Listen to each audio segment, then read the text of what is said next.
Kiyan Anthony is cutting down his list of schools and has set a time frame for his commitment.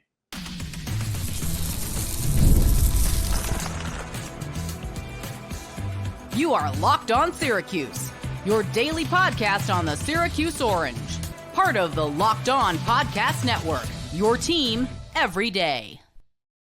Hello, everyone, and welcome into Locked On Syracuse. I'm Jackson Holzer, and thank you for making us your first listen of every single day here on the Locked On Podcast Network, where it's your team every day, and we're free and available wherever you get your podcasts. On today's show, Kiyan Anthony recruitment.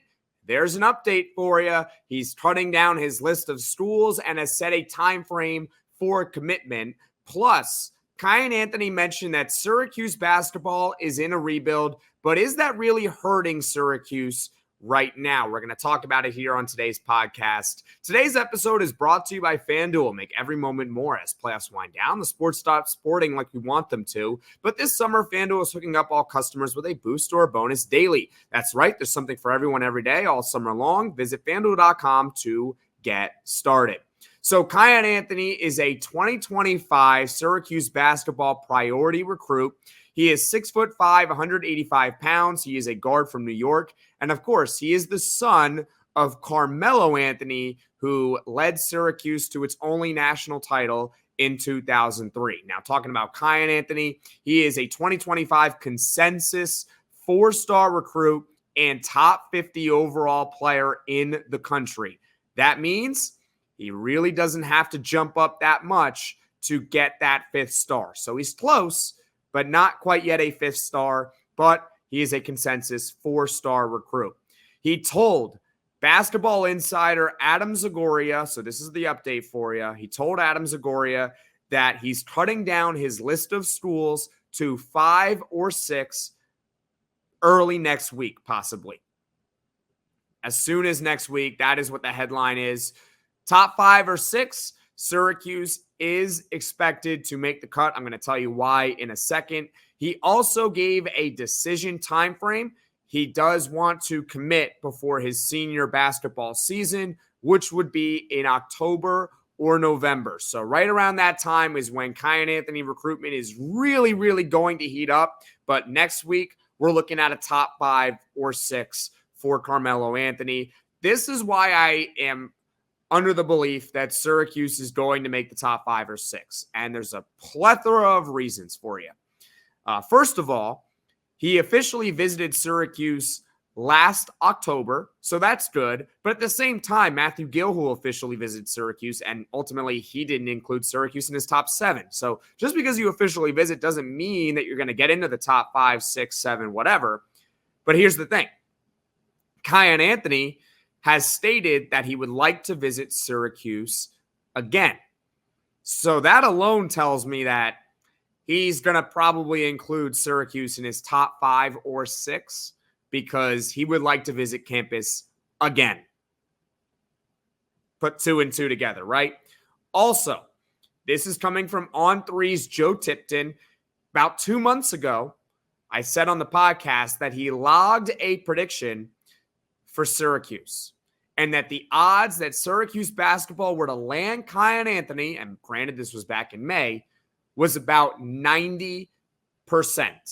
That is according to the On3 prediction machine. That's where I am getting those odds. Okay, but that's coming from Joe Tipton, a well-known recruiting analyst who says that the heavy favorite for Kiyan Anthony is Syracuse. So at minimum, the Orange should be in Kiyan Anthony's top 5 or 6 as early as next week when he is making that decision, or at least releasing that decision. Now, don't be alarmed, but Kiyan Anthony also mentioned other visits that he wants to take. Ohio State, he said. He wants to go to a football game at Ohio State, which I'll be honest with you, I would also like to go to a football game at Ohio State. It seems like a fantastic atmosphere. Not to say that the Loud House is not a great atmosphere, but come on. Ohio State, 100,000 screaming fans, especially when they're playing Michigan. Oh boy, that is a big-time venue, big-time atmosphere right there. He also mentioned Auburn for a visit and USC, possibly Rutgers as well. there's other interest for Kiyan Anthony too. This is a top 50 overall recruit in the country on every single recruiting service. Florida State and Indiana are also heavily involved. Arizona State and Tennessee also involved with Kiyan Anthony as well. In my opinion, from what I have seen out there and from what I have read out there and heard out there, I would say the biggest threats for Kiyan Anthony, aside from Syracuse, would be Indiana and Florida State. Here are the reasons why. Indiana's head coach is Mike Woodson. Mike Woodson was the head coach of the New York Knicks when Carmelo Anthony was there, and them two have a great relationship. So do not count out Indiana. And plus, let's just be honest, Indiana can throw out a ton of NIL money towards Kiyan Anthony, probably more than what Syracuse can offer, to be honest with you. But it all depends, right? If Syracuse wants to break the bank for him, so be it. On face value, you got to think that Indiana might have a bigger budget in basketball than Syracuse does. So they're a threat for Kiyan Anthony. Also, Florida State. Florida State has been early in the recruitment process with Kiyan Anthony. I believe they have scored a visit as well. So don't count out Florida State for Kiyan Anthony. I would say, pending on the other schools that I mentioned, like Ohio State, Auburn, USC, and Rutgers, it would really be all about if Kiyan Anthony actually does take those visits and enjoys those visits. But for now, I would say the biggest threats are Indiana and Florida State for Kiyan Anthony. I do think, and this is just also my opinion, that having Sadiq White already in the boat is huge. In case you're not familiar with Sadiq White, he is a Syracuse basketball commit in 2025 and a 24/7 Sports composite 5-star recruit. So 5-star player in Sadiq White, one of the best defenders in the class in the country overall. I think it's huge because he committed early and a lot of 2025 recruits have not committed just yet. Kiyan Anthony, if he were to come to Syracuse, he's not going to be alone. Assuming that the commitment of Sadiq White holds, and I'm not here to suggest that it won't hold, but assuming it does hold, that's already one. If Kiyan Anthony were to come to Syracuse, that's already two. And you're already looking at a class that could be top 10 in the country very easily. So having Sadiq White is huge. Plus, another reason why I think that the Orange are at minimum going to be in the top 5 or 6 for Kiyan Anthony is the fact that when Sadiq White committed, when he committed to Syracuse and we were all excited, one thing that I think a lot of us noticed, but maybe not in the moment, but eventually I think most of us realized that Kiyan Anthony reposted Sadiq White's commitment. He reposted it on his Instagram, I want to say. Maybe it was his Twitter, but regardless, it was on social media. He reposted it. That's big time. That's not nothing. He didn't have to do that. And in this day and age, social media, it's huge. Remember with Lucas Taylor, there was really no reported interest. And then all of a sudden, we saw some Syracuse basketball players reposting Instagram screenshots, stories of Lucas Taylor. Lo and behold, a couple of weeks later, Lucas Taylor is on Syracuse. Similar thing with Eddie Lampkin. Didn't know that Syracuse had interest in Eddie Lampkin. I don't think many people did. It wasn't reported out there. And then all of a sudden, you started seeing those reposts on Instagram stories of some of the Syracuse players. Lo and behold, it's reported the morning after by Brent Axe that Eddie Lampkin's visiting Syracuse. And then that night, Eddie Lampkin committed to Syracuse. All in the span of about 24 hours. It went from no reported interest to he's committed to Syracuse. So social media, you have to monitor it. It does matter. That it was a very long-winded way of saying that Sadiq White's commitment and Kiyan Anthony posting it is significant. So I do think that it does matter. The article also mentioned regarding Kiyan Anthony that Brendan Strawn has been the lead recruiter for him, but Adrian Autry is starting to take the reins as well, and they are communicating daily and attending all of Kiyan Anthony's games, which is a good thing. You got to continue to build those relationships if you want to get these recruits to come. Kiyan has also said that Syracuse has done a fantastic job of recruiting Kiyan for Kiyan and not as Carmelo. You got to keep in mind, that as good of a prospect as Kiyan Anthony is, and the legacy is great, Carmelo Anthony was the number one overall player in high school in 2002 when he committed to Syracuse. The number one overall player. So their recruitment process has got to be different. It's different. Similar thing to how you treat Kiyan Anthony's recruitment, maybe a little bit different than, say, Sadiq White's recruitment. There are differences and similarities, but the point being is you have to recruit the player for the player and not just say, oh, it's Carmelo Anthony, we recruit for Carmelo Anthony. No, you are recruiting Kiyan Anthony, and you have to get Kiyan Anthony on board. Otherwise, he'll go elsewhere because he's got plenty of offers out there, plenty of top schools that he can choose. And to be quite honest with you, he really can't go wrong with going to some other programs other than Syracuse. That's just the reality. He's a good prospect. Overall, I would say that signs look good. They're not, home run, slam dunk, 100%, but they look good. They look good. The fact that Joe Tipton a couple months ago said that there's about a 90% chance that Syracuse gets Kiyan Anthony is nice. Yeah, he's taking visits elsewhere, but that's normal in recruiting. Even player, Syracuse got CJ May in football said that he knew he was going to commit to Louisville about a month before he actually committed, but he still took other visits. You still have to do your due diligence. So don't be alarmed by the fact that Kiyan Anthony wants to visit Ohio State and he wants to visit Auburn and USC or maybe even Rutgers for that matter. Don't be alarmed by it. Don't panic. It's not nothing, but at the same time, completely normal, especially for a top prospect like Kiyan Anthony. So overall, I would say positive. Signs look good. And that Syracuse next week, I expect, is going to make the top 5 or 6. And then we're going to be waiting until October or November for Kiyan Anthony to make that announcement. Now, coming up, there was one thing that Kiyan Anthony said that may have some of you a little bit alarmed, and that Syracuse is in a rebuild, but I don't think that's actually hurting Syracuse, and I'm going to tell you why after this. I love sports. I love them so much. I never want them to stop. But as the playoffs wind down, we get fewer games. And the sports aren't sportsing like I want them to. But FanDuel lets me keep the sports going whenever I want. All I have to do is open the app and dream up bets anytime I'm in the mood. And this summer, FanDuel is hooking up all customers with a boost or a bonus daily. That's right. There's something for everyone every day, all summer long. And if you're itching football season like I am, it's not that far away. Just a month from now, Syracuse is going to be playing Ohio in its first game. And the odds have been released for it. Syracuse is a 15.5-point favorite to get the W to kick off the season. You think the Orange are going to cover? Well, bet it right now on FanDuel. So head over to FanDuel.com and start making the most out of your summer. FanDuel, official sports betting partner of Major League Baseball.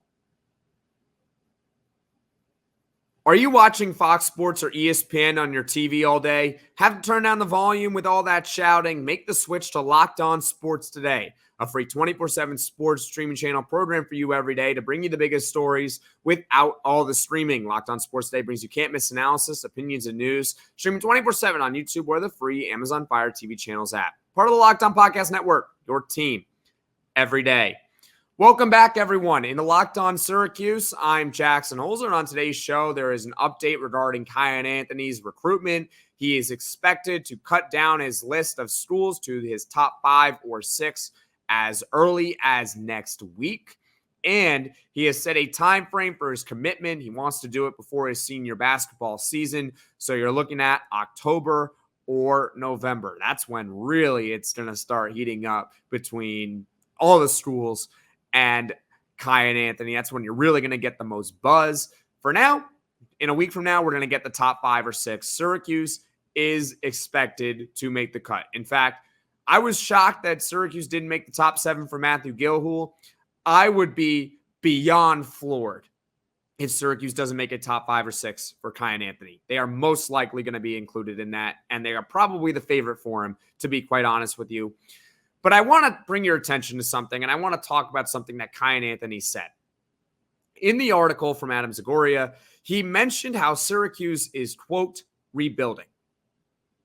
He mentioned that. It was Kiyan Anthony's words. And this may cause alarm. It might. It might make you maybe a little bit upset. Not at Kiyan Anthony, but more about the the situation because no one wants to be in a rebuild. We hate that word. How many organizations in pro sports do we see in their PR department when they release a statement? We're not rebuilding, and they like to use a fancy phrase. We are retooling, or, we're expediting it, or something like that. No one ever wants to admit they're actually in a rebuild. Here's the thing, though. This is why I don't think it's a big deal and why I'm not alarmed by the fact that he said that Syracuse is in a rebuild. First of all, we must accept reality. Syracuse basketball is in a rebuild. They are in a rebuild. They haven't made the tournament since 2021. That's 3 years in a row. They're in a rebuild right now. Second-year head coach, right? Rebuild. They just had their first 20-win season in 10 years last year. And by that, I mean 20 wins in the regular season. We have to accept reality. They are in a rebuild. And I think most people would agree that Syracuse basketball is in a little bit of a rebuild right now. Not a big deal. You just have to understand that it is reality. It just maybe hurts to hear. Okay? We have to recognize the problem. We have recognized the problem. They're in a rebuild. So that's good. Good start. This is not a big deal, though, because the recruiting has been pretty good since Adrian Autry has taken over. It's been pretty good. I don't think the rebuild's actually hurting. I really don't. In 2024, Syracuse basketball landed a 4-star guard, consensus 4-star guard, in Elijah Moore, who is being hyped up as one of the most prolific shooters in the country. I don't know how much of a role he's really going to have for next season, but this is someone in the coming years, if he develops, could be a really good shooter for Syracuse. Really good. They also landed a 5-star, consensus 5-star, number 6 overall player in the country in Donnie Freeman, who, by the way, is a McDonald's All-American and the first McDonald's All-American to commit to Syracuse since Malachi Richardson. That's pretty good. He's a one-and-done caliber player. I don't think the rebuild is really hurting that. The fact that they got Elijah Moore, they got Donnie Freeman in this rebuild, it's pretty good to me. Plus, you go check On3 right now. Syracuse basketball has the 10th best commit class in the country in 2024. A commit class is between transfers and freshmen coming in. And overall, there are 6 players. 6. 4 transfers, 2 freshmen. Overall, 10th in the country, 3rd in the ACC, only behind Duke and North Carolina. I think we'll take that as a commit class. So once again, this rebuild comment, is it really a cause for alarm? Not really, because they're still getting recruits. And in 2025, they already have Sadiq White, who is a 5-star forward. He's a 5-star already committed to Syracuse. It is July, and he committed last month. I don't think the rebuild's really hurting Syracuse, to be honest with you. They're still getting good players to come. Now they have to win, hopefully, next season. And Kiyan Anthony, by the time he makes a decision, it would be probably early in Syracuse basketball. It's going to be early in Syracuse basketball season. It might not even have started by the time he makes a decision. But the point being, they're still getting good. They got good players in 2024. And in 2025, they already have a good player in the boat. So the rebuild, yeah, like it's not a good term. It sucks to hear, but is it really hurting Syracuse in the recruiting trail? I don't think so. I don't think it's hurting them much. Third point, I don't think that Syracuse is that far away. I really don't. I mentioned last year that they won 20 games in the regular season. So they were on the bubble or on the outer edge of the bubble last year for the NCAA tournament, and they qualified for the NIT, but they ultimately turned it down before the bracket was even revealed. They turned it down. So you're in the NIT. You made that step. The previous 2 years, they couldn't even qualify for the NIT. And I know the NIT, I don't like it. Nobody likes it, really. I don't like it, okay? Don't need to go a whole topic on that. But the point being is that they did show improvement. 2 years, no tournament, no NIT. Last year, no tournament, but they made the NIT. Next year, all you need to do is really tack on a couple more wins, not get blown out a ton of times, hopefully blow out the teams you're supposed to blow out, and you'll probably make the tournament. I don't think the roster, or I should say this, I think the roster on paper is better than last year. I do. Maybe they lack the top-end talent like a Judah Mintz, although I would say that if Donnie Freeman has a big freshman season, we might want to look back on that comment. They might lack the top-end talent of a Judah Mintz, but at the same time, I think it's a deeper roster overall. They have a starting big man now, a capable one in Eddie Lampkin, and now Naheem McLeod is best off the bench. I don't think the rebuild is that far away from ending. I don't think they're that far away. Now, will Syracuse ever get back to where it used to be in the early 2010s and where it used to be, throughout its history? Maybe not. Where they were basically the best team in the conference and a lock to make the tournament every year, and not just a lock, but a top 3 seed, top 5 seed every single season. They might not get to that point, but at the same time, I don't think they're that far away from at least making it, at least being a consistent tournament team. And then once you get to that level, then you can start about the next level, which is the ultra elite programs. They might not ever get to that level again, but still, it's possible to have 1 or 2 fantastic seasons. Then, you get the idea. They're not that far away. My only question is, when would we consider the rebuild over? Okay, when would we consider this over? If Syracuse makes the tournament? Would you say that the rebuild is over if Syracuse basketball makes the tournament next season as a play-in team, loses the play-in, so they don't even make the round of 64, but would you consider that the end of the rebuild? That's the question, right? Would you say maybe it's consecutive tournament appearances? Is it not even based on results? Is it on the recruiting front? If Syracuse were to land Kiyan Anthony, right? And then they're looking at possibly a top 10 class in the class of 2025 with Kiyan Anthony and Sadiq White, maybe some others like maybe Chris Senack on his way as well. Is that when you would consider the rebuild over? I don't know.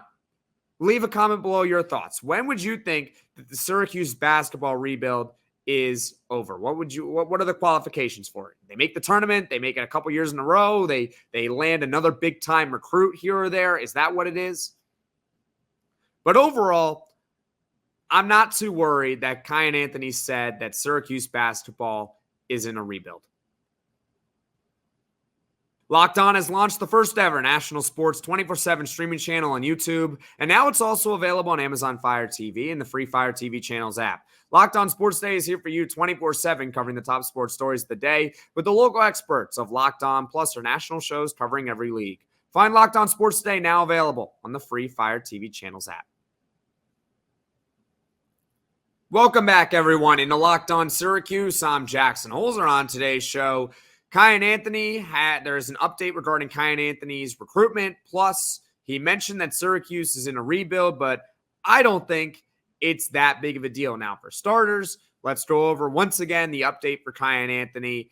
He is cutting down his list of schools to 5 or 6 as early as next week, and I would be surprised if Syracuse doesn't make it, to say the least. In fact, I think it's fair to say that the Orange are the prohibitive favorite for Kiyan Anthony. If you go to On3 right now, it has Syracuse as a 90% chance of landing him. Plus, On3's Joe Tipton made a prediction that Syracuse is going to land Kiyan Anthony. So at minimum, they should be in the top 5 or 6. In terms of when he's actually going to make his announcement, He said that it's probably going to be October or November before his senior basketball season starts. Now, he also mentioned in the article that the Orange are in a rebuild, but as I said, I don't think it's actually hurting Syracuse in this case. I really don't. Just because they're in one doesn't mean that players haven't come to Syracuse. Like, they got Elijah Moore. They got Donnie Freeman. They have a top 10 commit class in the country coming in, right? They got Sadiq White in 2025. So is it really hurting Syracuse that they're in a rebuild? I don't think it's hurting them now. Maybe it did hurt them in the past with recruits, but I don't think it's hurting them right now. So Kiyan Anthony saying that, maybe it just hurts to hear because, well, they are in a rebuild. I don't think they're that far away from at least being a tournament team. The question really is, when would you consider the rebuild over? So once again, leave a comment below when you would consider the Syracuse basketball rebuild over. Having said that, thank you so much for watching. Thank you so much for listening. If you like this video, click that like button. And if you really liked it, subscribe to the channel, turn on those notifications so you know right away when I'm dropping the next podcast. Coming up tomorrow, Syracuse was given an off-season grade. That is Syracuse basketball for that matter. And the grade, well, I didn't really agree with it, so I'm going to talk about it tomorrow on the podcast. Everyone, take care.